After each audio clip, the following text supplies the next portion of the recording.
So hello students, today we'll be taking up the topic on how to balance chemical equations. Students, before I go ahead in this topic, I would like you to refer to your 9th standard science textbook and read the two laws of chemical combination. The reason I am telling you to read it is going to help you further in understanding concepts in chemistry. So before you forget it, you have your 9th standard textbooks with you. If you don't have it, refer to the PDF format of the textbook that is available on eBalbharati and just read the two laws of chemical combination. One law of chemical combination is known as the law of conservation of matter. We learnt last year. If you have forgotten it, I'll just repeat it for you. The law of conservation of matter was formulated by Antoine Lavoisier, and the law of conservation of matter states that in a chemical reaction, mass is neither gained nor mass is lost. That means matter is neither gained nor lost. The implication of this, or the meaning of this, is that in a chemical reaction, the total mass of the reactants is going to be equal to the total mass of the products formed due to combination of the or chemical reaction of the reactants. Supposing the reactants totally weigh 300 grams, then the products formed as a result of chemical reaction will also be 300 grams. So this is the law of conservation of matter. Then we will have the law of constant proportion. In the law of constant proportion, it is formulated by Joseph Louis Proust, right? So the law of constant proportion says that whenever or during the formation of compounds, the elements combined in a fixed proportion by weight. I repeat once again, the law of constant proportion says that whenever a compound is being formed, the constituent elements combine in a fixed proportion by weight. We saw that when the compound water is formed, hydrogen and oxygen combine in the ratio of 1:8 by weight, right? So students, please go through both these laws as they will be useful for you to understand concepts, if not now but later. But please go through the law before we go ahead with this chapter. I've always wanted to remind you that read it, otherwise you will forget it and maybe concepts may not be understood. Okay, so now let us go directly into the topic of how to balance equation. First, let us understand what is a balanced chemical equation. Now, yesterday you learned what is a chemical equation. It is a condensed form or a short form of a chemical reaction which is written by using chemical formulae of reactants and products involved in the reaction, right? Now, a balanced chemical equation is one in which the atoms of elements, the number of atoms of elements on the reactant side is the same as the number of atoms of those same elements on the product side. I repeat once again, a balanced chemical equation is one in which the number of atoms of each element on the reactant side is equal to the number of atoms of those very same elements on the product side. So we will look at the definition right now, and we will take one example of a reaction which is a balanced reaction. We don't have to balance it. Then after this step, we will look at one reaction where the chemical equation is not balanced. Then we will look at the steps involved in balancing the equation. Now, the steps that are involved in balancing the equation are 4 basic steps you have to follow. The first step is, when you are given, normally in these type of questions, you are given a word equation. You saw in the previous lecture what is a word equation of a chemical reaction. So first you will be given a word equation. Then with the help of the word equation, you are supposed to write down the chemical equation. Then you are supposed to identify which elements are present in the reactant side, right? And you are supposed to count the number of atoms of each element on the reactant side and see whether they are equal to the number of atoms of those same elements on the product side, right? So this is the second. First you will have to write down the chemical equation from the word equation. The second step is you will have to check whether the equation is balanced or unbalanced by counting the number of atoms of all the elements on the reactant side and checking whether they are equal to the number of atoms of those very same elements on the product side. If they are not, then you will have to equalize the numbers by certain procedure. Moreover, students, this will all come to you by practice. It is a trial and error method. But if you follow the basic steps and you keep on practicing a number of equations, automatically balancing equations will not be a difficult task for you. The more you practice, the more thorough you will get with practicing this, right? So I will show you now what is a balanced equation. Then we will write down a chemical reaction and we will write down the equation of that chemical reaction which is not balanced. Then we will see how to balance that, right? So students, let's define a balanced chemical equation. A chemical equation in which the number of atoms of each element in the reactants is the same as the number of atoms of those elements in the products. Such a chemical equation is called a balanced chemical equation. Now students, you know that when you write down a chemical equation of a reaction, the reactants will be on the left hand side and the products will be on the right hand side, right? Now the first step for us is to check. First, let us identify which elements are present in this reaction. You only have to look at the reactant side because those elements are going to be found on the product side as well. Nothing is going to disappear because of conservation of matter, right? So no element will be missing on this side. The elements will be the same. Only you will have to check whether the number of atoms are the same or not. So let us identify the atoms of each element right now. So here you have, please look carefully, this is silver. So the element I am writing here, silver. All of you know the symbols. If you don't know symbols, you will have to perfect yourselves with symbols. So silver is the first element. Then here you have, this is silver nitrate. Before I go into the reaction, let me tell you that this is a reaction in which silver nitrate is made to react with sodium chloride, right? When silver nitrate reacts with sodium chloride, you have the formation of a white powder of silver chloride formed at the bottom of the flask along with sodium nitrate, right? So when silver nitrate combines with sodium chloride, you get silver chloride and sodium nitrate. Now let us look at the number of atoms of each element. First, let me write down the elements. I told you the first element is silver. Second one here is N is nitrogen, right, students? So the symbol for N here, nitrogen.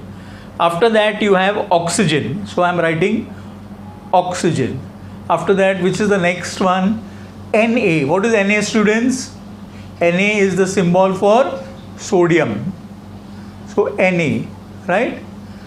Then what is the next one? Cl. So these are all the constituent elements on the reactant side. You will find the same elements. You will not find any different element or anything missing on the product side. right? According to law of conservation of matter, they have to be present, they cannot disappear. They will be present in a different form, but they are going to be present. So these are the different elements that are present. Now let us count the number of atoms of each of these elements on the reactant side, that is the left hand side, and the number of atoms of each of these elements on the product side as well, right? So let us look at silver.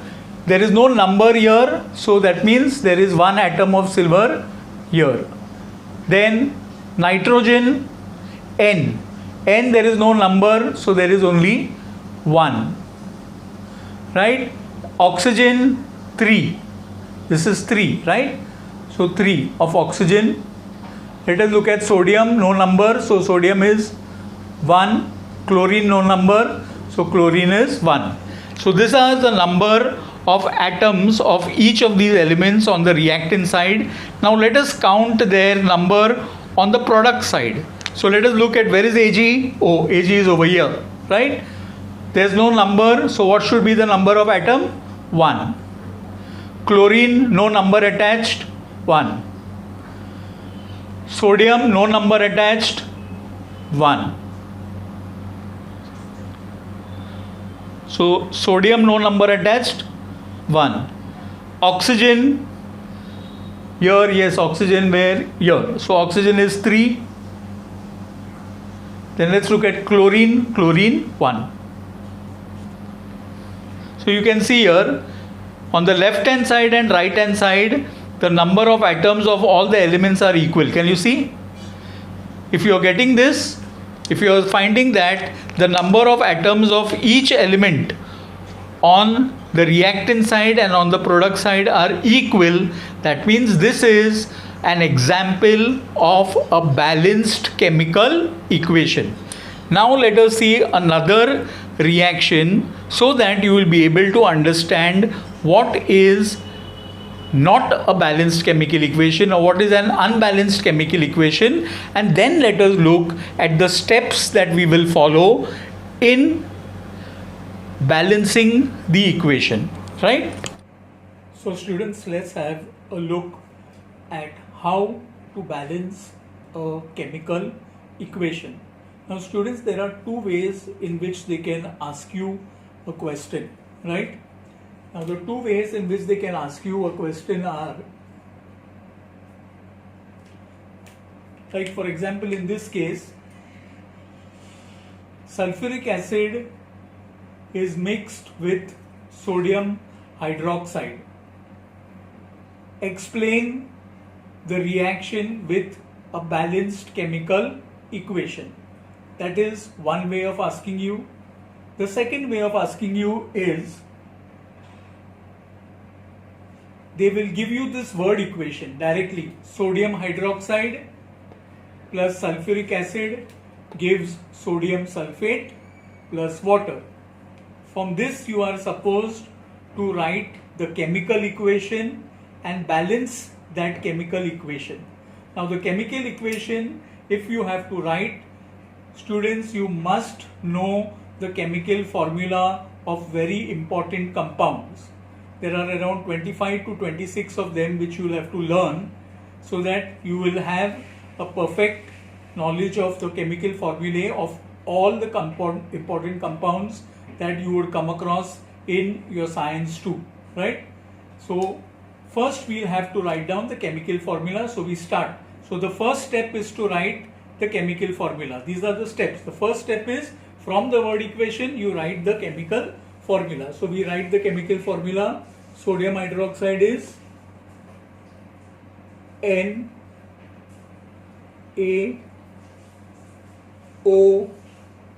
This is sodium hydroxide, right? Combines with sulfuric acid plus H2SO4. When they react, it gives sodium sulfate. So you have Na2SO4 plus H2O, that is water. Right? Now students, after having written the chemical equation from the word equation, you first have to write down all the elements that are there on the reactant side. If you get all the elements on the reactant side, there is no need to look for elements on the product side, because the elements are not going to disappear or vanish in a chemical reaction. They will be in some different form or the other. So now let us look, because these two compounds will chemically combine to form new compounds. As you know, what is the meaning of a chemical reaction? Two or more substances chemically combine to form new substances with properties which are altogether different from the original substances. So here we have this chemical reaction. Now let us identify the elements on the reactant side. You know, the left hand side is the reactant side and the right hand side is the product side.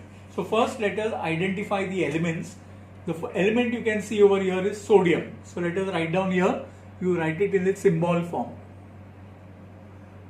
Now students, you may not be required to do all these steps every time you are asked balancing an equation. If they specifically ask you to write the steps involved in balancing the equation, then you may have to go through these steps. You'll have to write step number 1, step number 2, step number 3 as is given in your textbook, right? So here I am writing the name of the element Na. Then the next element I have is oxygen. So here I have oxygen. Then I have hydrogen. So here hydrogen. Here hydrogen already come in. Sulfur not come. So we put in the sulfur over here. Oxygen already in. So now you don't have to write, because all these elements are going to be here, right? So now what you have to do, students, is let us count the number of atoms of each of these elements on the left hand side and on the right hand side as well. Because if they are balanced, they should be equal in number. The atoms of each element on the left hand side and right hand side should be equal. So let us check, right? So here sodium we have, there is no number attached to sodium anywhere, neither here nor here. So that means sodium is 1. Here you have oxygen 1. You have to look throughout, right? So oxygen 1 and here 4. So 1 plus 4. So oxygen is 5. Then you have hydrogen. This is 1 plus 2, right? So oxygen here is, the hydrogen is 3, sorry, right? Hydrogen. So here NaOH 1 and 2. So it is 3, right? Then sulfur is there, right? Sulfur is only 1. So we write sulfur over here as 1. So let us look at the right hand side now. Sodium is here, there is 2. So it is 2. Sulfur is 1. So sulfur is 1. Oxygen is 4 plus 1, 5. So oxygen here is 5. Then we are left with hydrogen. Hydrogen 2, nowhere else. So hydrogen is 2. So students, you can see that for all the elements except, so if you check the number of atoms of each element on the left hand side and on the right hand side of the equation, you will see only those of elements oxygen and sulfur, they are equal. But the number of atoms of sodium and hydrogen on the left hand side and right hand side are not equal. So the second step after writing the chemical equation is to find out whether the number of atoms of each element on the reactant side are same. So the second step is to find whether the number of atoms of each element on the reactant side is equal to the number of atoms of those elements on the product side. In this case, it is not so. Here these two elements are having unequal numbers of atoms on both the sides, right? So now our job is to equalize it. So the third step is to identify the compound in the reaction which is having maximum number of atoms. Here this is sodium, so one atom of sodium, one atom of oxygen, one atom of hydrogen, so only 3 atoms in this molecule. Here 2 of hydrogen, 1 of sulfur, so 3, plus 4 of oxygen, so 7 atoms over here. Here also there are 7 and here there are 3, right? So we have to now focus our attention on the compound having maximum atoms. Now among these two, if you see, okay, hydrogen, if you see among these two, let us look here. Here there is sodium 2 and here there is sodium 1. That means we have to equalize sodium. So this is only 1. So the smallest number that we can add over here is 2. So let us add 2 now over here to equalize sodium. So now sodium on the left hand side becomes 2 and on the right hand side sodium becomes 2. Now you have to have a recheck again whether the number of atoms of all the elements are the same. So sodium 2 over here, 2 over here, 2 over here, no problem. Now students, see what has got disturbed. Because I put 2 over here, so what happens? Sodium is 2, oxygen atoms are 2 and hydrogen are also 2 in this compound. Putting 2 over here means sodium is 2, oxygen is also 2 and hydrogen is also 2, right? So that means let's count the number of atoms. So sodium 2, okay, no problem. Oxygen 2 plus 4, 6. So here it changes now. So oxygen is now 6 over here. Okay, then let's look at hydrogen. Hydrogen, this 2 you have to catch, right? So 2H plus 2, so hydrogen here is 4. So hydrogen is 4 now, right? Here nothing else is disturbed because we did not interfere with this, right? So now let us just check. Now we will have to equalize these. Sodium has been equalized. Sulfur is okay, no problem with sulfur. Now the problem is with hydrogen and oxygen. So hydrogen and oxygen, here you can see, just compare where hydrogen and oxygen are. Okay, so here you have 2 and 2, 4, and here there is only 2, which means if I put a 2 over here, this 2 and 2 will be 4 and oxygen will be 2, right? Now let us count the number of hydrogen and oxygen atoms which were unequal now. So oxygen 2 plus 4, 6. So oxygen on the left hand side is 6, on the right hand side let us say, so 4 and this 2, so oxygen has also become 6. Now let's look at hydrogen. So hydrogen is 2H plus 2, 4, 2 into 2, 4. So now see what has happened.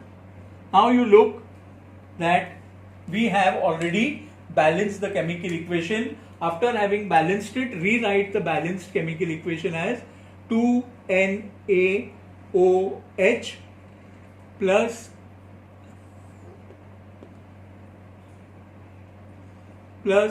H2SO4 gives Na2SO4 plus 2H2O, right? So we checked, we found that the number of atoms of all these elements on the left hand side and on the right hand side now are the same. So this is what we call as a balanced chemical equation. I repeat the steps for you once again.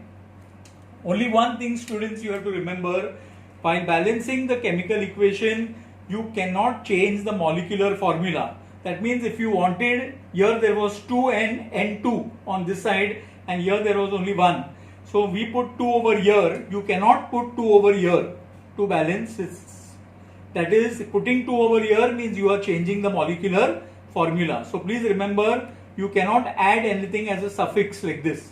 You have to only put a prefix. So you cannot change the molecular formula by when you are balancing a chemical equation. So you saw what we did. First, from the word equation we wrote the chemical equation. From the chemical equation, after that we wrote the constituent elements present in the compounds on the reactant sides. We wrote the number of atoms on the left hand side, that is the reactant side, and the number of atoms of each element on the right hand side, and we checked.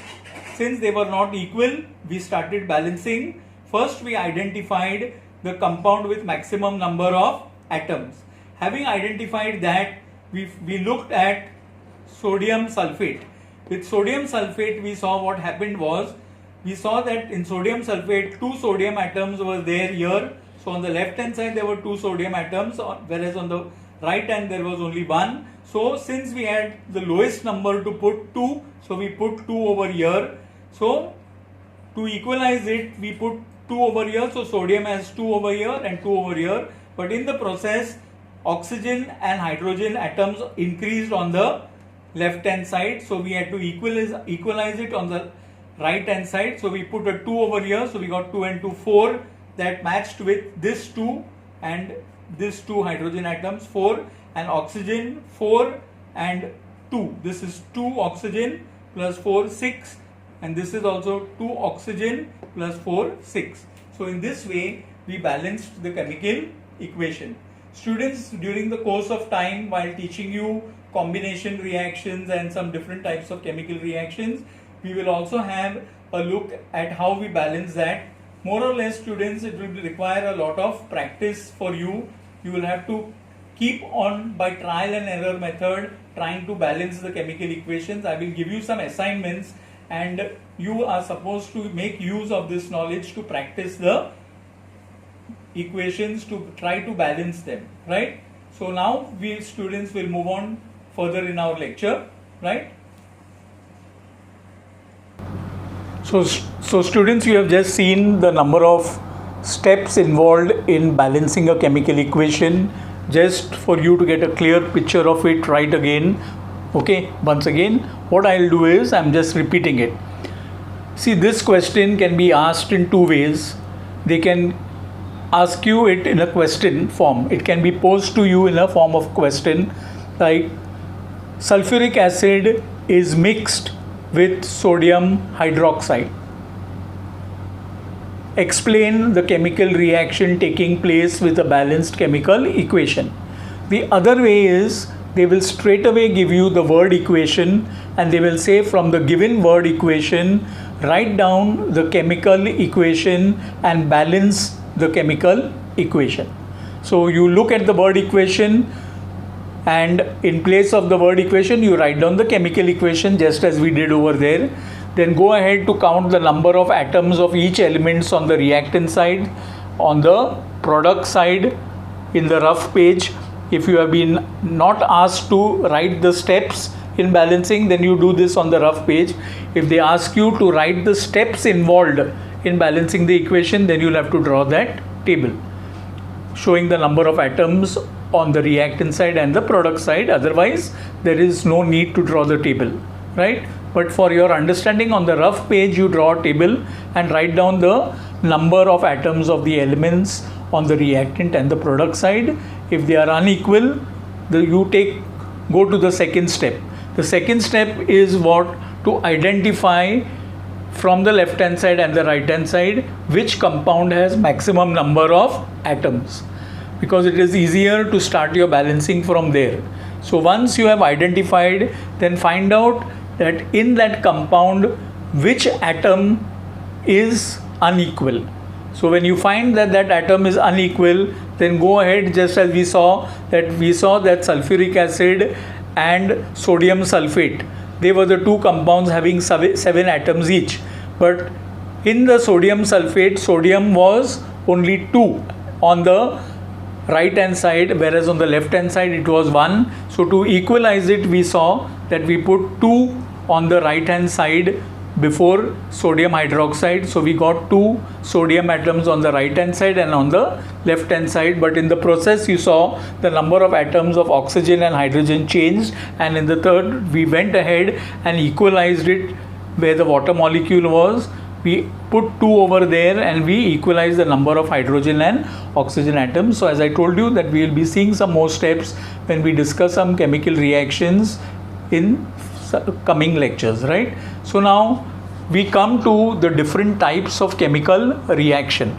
Now students, based on the number of reactants and the nature of reactants that are participating in a chemical reaction, chemical reactions can be of 4 types: combination reaction, decomposition reaction, displacement reaction, and double displacement reaction. These are the 4 main types of chemical reaction that are taking place. So based on the number of reactants and the nature, right? So you will be learning different types of chemical reactions further, but based on the number of reactants and the nature of reactants, these are the 4 types. First is, I said, combination, then next is decomposition, displacement, and double displacement. So today we will take up combination reaction and decomposition reaction with a few examples. Now students, what is a combination reaction? A combination reaction is a reaction when 2 or more reactants react chemically with each other to form a single product. I repeat once again, when 2 or more reactants combine chemically in a reaction to form only one product, then such a reaction is called as a combination reaction. A very simple example of this I can give you. We will of course see when I show you on the board. Simple example: you burn wood in air or you burn coal in air. What is happening? The carbon in that combines with oxygen to form carbon dioxide. So carbon and oxygen are the 2 reactants and carbon dioxide is the single product. So combination reaction is quite simple, students, for you to understand.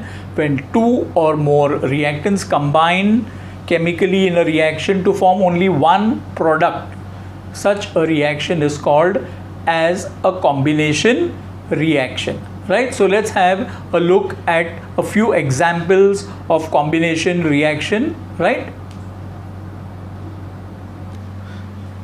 So here you have examples of combination reaction. I told you the definition is here for you. When 2 or more reactants combine in a reaction to form a single product, it is called a combination reaction. I told you that when you burn wood or charcoal in air, you have the carbon in them. Carbon is the main constituent in wood and charcoal or coal. So carbon combines with oxygen, 2 reactants combine together to form a single product, carbon dioxide. No other product is formed in the reaction. So 2 reactants combining to form a single product, combination reaction. Here you can see that there's an experiment mentioned, activity mentioned in your book. You take hydrochloric acid in a test tube and take a glass rod dipped in ammonia, right? In liquid ammonia, you take the glass rod, dip it in this, heat the hydrochloric acid in the test tube, vapors of hydrochloric acid will start. That means hydrochloric acid from liquid state will get converted into gaseous state and it will combine with the ammonia gas that is coming out from the liquid, and both of these combine together to form solid ammonium chloride. First, ammonium chloride, when it is formed, it's in a gaseous state, but it condenses at room temperature to become a solid. But irrespective of that, what is happening over here? You have 2 reactants. One is ammonia on the glass rod and hydrochloric acid being heated in the test tube.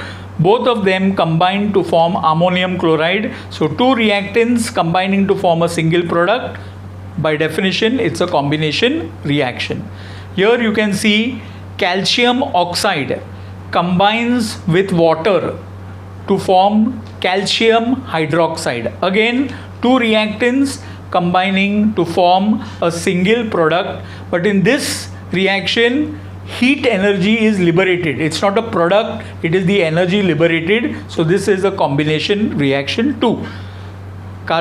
Calcium hydroxide is also known as lime water. Its chemical name is calcium hydroxide. So you can make lime water by dissolving calcium oxide in water. When you do that, then you get a lot of heat energy liberated. So it's an exothermic reaction. I told you yesterday, reactions that liberate heat energy, liberate, not absorb. Absorb, when heat energy is absorbed in a reaction, it is endothermic. When it is liberated in a reaction, it is called as exothermic reaction. Now students, you have got a fair idea of what is a combination reaction. When two or more reactants combine in a reaction to form a single product, it is called a combination reaction. I have given you the three examples. Now if you look in all these three examples, students, you'll observe they are all balanced. So you have carbon on the left hand side, one carbon atom, on the right hand side, one carbon atom, two oxygen atoms on the left hand side, similarly two over here, no need to balance. Nitrogen, N is 1 over here and 1 over here, so no need to balance. Hydrogen is 3 and 1, 4 over here, so 4 over here, no need to balance. Chlorine is 1 here, 1 here. Similarly here also, this is a balanced equation. You can observe it, count the number of atoms of each element over here and count the number of atoms of those very same elements over here, you will find that they are same. Putting 2 over here means oxygen is also 2 and hydrogen is also 2. Just like we put 2 NaOH before NaOH, there also you saw what happened. So this 2 means oxygen is 2 and hydrogen is 2. Right, so here oxygen 2, hydrogen 2, here calcium 1, calcium 1. So it's a balanced chemical equation. Right, now we have a look at the next type of chemical reaction. So students, you have understood what is a combination reaction. Now we will take up what is a decomposition reaction. Right, so we will first define what is a decomposition reaction. Right? When two or more products are formed from a single reactant under special conditions, such a reaction is called as a decomposition reaction. Now I repeat once again, when two or more products are formed from a single reactant, then such a reaction is called as a decomposition reaction. To decompose means to break up. So one single reactant gets broken up into two or more products. One single reactant decomposes into two or more products.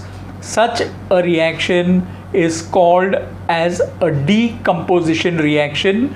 Now decomposition reactions can be brought about by maybe supplying heat energy or maybe by passing current through a particular compound, or probably even sometimes by light. Light energy is absorbed to bring about decomposition. So let us look at some 3 examples of decomposition reaction. Right? We will define and then we will look at 3 examples of decomposition reaction. So students, you can see this is, let's talk about what is a decomposition reaction. The chemical reaction in which two or more products are formed from a single reactant. Such reaction is called as a decomposition reaction. Right? So let us have a look at 3 examples. This is the chemical formula for sugar. When sugar is heated in a crucible or a vessel, a black color substance is formed, right? And you will see some black color fumes also being liberated. So a black substance is formed which is slightly sticky and wet. So when sugar is heated, this is the chemical formula for sugar, C12H22O11. This is the symbol I told you for heating, right? So when sugar is heated, it turns into carbon, black carbon with the liberation of water. because basically the sugar crystals contain water, right? So the water evaporates and carbon is left behind, so water separates out. So sugar on heating decomposes, so single reactant decomposing into two products, carbon and water, right? Students, is this reaction a balanced chemical equation? Is this a balanced chemical equation?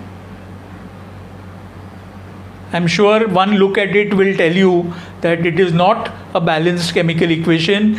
You can see on the left hand side there are 12 carbon atoms here, and here there is only one. H there is 22, here there is only 2. Oxygen is 11, here there is only 1. So what we do is we first look at the atoms, the compound having the highest number of atoms. So let us focus on this and find out what we have to rectify. So carbon here is 12, here carbon is only 1. So if I want to make it 12, what do I do? Do I put a 12 here? No, I am wrong, right? Right now you can't put it over here. You remember when I told you in the last few minutes ago that you cannot change the molecular formula. So I will put 12 over here. Now is it okay, students? See here, 12 here, 12 here. So carbon atoms on the left hand side and right hand side are balanced. So left hand side, right hand side, number of atoms are balanced. Let's have a look at hydrogen and oxygen. Here hydrogen is 2, here it is 22. What do I do to make it 22? I put 11 over here, right? So if I put 11 over here, oxygen becomes 11 and hydrogen becomes 11 into 2 is 22. So this is how we have balanced the chemical equation, right? So students, I told you, as and when we do chemical reactions and equations, I will keep on discussing balancing the chemical equations with you. It is for you to keep on trying by trial and error method. You will automatically get it.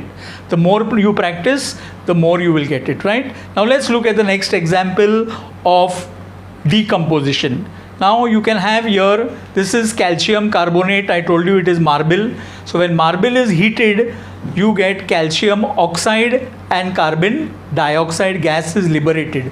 So single reactant giving two products getting decomposed into two products, decomposition reaction. Single reactant, two or more products are formed. So by definition, it's a decomposition reaction. Is it a balanced chemical equation? Should we wait for a minute?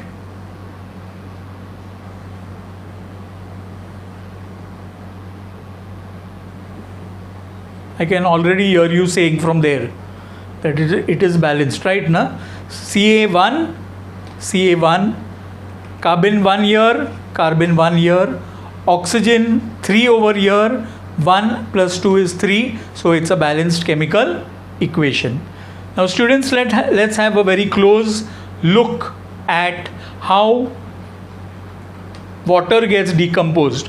You learnt in the 9th standard or probably even in the 8th how you can separate hydrogen and oxygen. You know that compounds cannot be separated by a simple physical process. They have to be subjected to some chemical process. Like this is the chemical process where hydrogen and oxygen can be obtained by passing electric current through acidulated water. So you take water in a beaker, a certain volume, add maybe sulfuric acid or hydrochloric acid, dilute sulfuric acid or hydrochloric acid, then pass current with the help of two metal rods and invert a test tube over those metal rods. At one test tube you will get hydrogen gas liberated, at the other you will have oxygen gas liberated. So this is water getting split into, reactant getting split into two products, right? So again, this type of reaction of decomposing water into hydrogen and oxygen by passing electric current is also caused by passing electric current. It's called a decomposition reaction. If you noticed over here in the first two reactions, we supplied heat energy. So such type of decomposition reactions which are brought about by supplying heat energy is called as thermal decomposition reaction, right? And reactions which are brought about by passing electric current. So if a decomposition, in this case water is decomposed, single reactant broken into two products, decomposed. So if water is decomposed by passing electric current, so this such type of reaction is called as electrolysis. Lysis means decomposing or breaking up, right? And electro means passing current. So decomposition with the help of electric current carried out is called electrolytic decomposition or electrolysis. Then in the process of photosynthesis, students, please remember, water molecule is broken up. It's a very crucial step in photosynthesis, where water is broken up when sunlight is absorbed by the leaves. In order to carry out the reaction of photosynthesis, some type of energy is required. So the breaking up of water liberates energy which is required for the process of photosynthesis. So that decomposition of water molecule by absorbing light energy is called as photolytic decomposition. Photo means light, lytic means breaking up, photolytic decomposition. So students, you have studied what is a decomposition reaction now. So students, we have now completed our schedule for today. Today you learnt what is a balanced chemical equation, how to balance chemical equations. Then you learnt about two types of chemical reaction, namely combination reaction and decomposition reaction. In decomposition reaction, I was just mentioning that there are different types of decomposition reaction. If decomposition of a reactant is brought about by supplying of heat energy, we call it in chemical terms as thermal decomposition. So whenever a decomposition reaction, that means whenever a reactant is split into two or more products by supplying heat energy, we call it as thermal decomposition, right? And we also saw water being decomposed by passing electric current through acidulated water. Acidulated water means adding acid to water and then supplying current and splitting up water into hydrogen and oxygen. So this type of decomposition of water molecule by passing electric current, such type of decomposition is called as electrolytic decomposition. And I just mentioned that during the process of photosynthesis, the decomposition of water molecule is a very important step in the process of photosynthesis, and the breaking up of water molecule or decomposition of water molecule plays a very important role in the photosynthesis process, because when sunlight falls on the leaves, the leaves, they absorb the sunlight and the water molecule gets broken up to supply some energy for further reaction. So the water molecule breaks up into hydrogen and oxygen by using sunlight. So decomposition brought about by sunlight is called as a photolytic reaction. Photo means light, lytic, as I told you, is decomposition. So with this, students, we have completed the two types of reactions. In the next lecture, we'll be discussing about the displacement reaction and double displacement reaction. Till then, students, take care, stay safe, study regularly, and thank you all of you. Bye.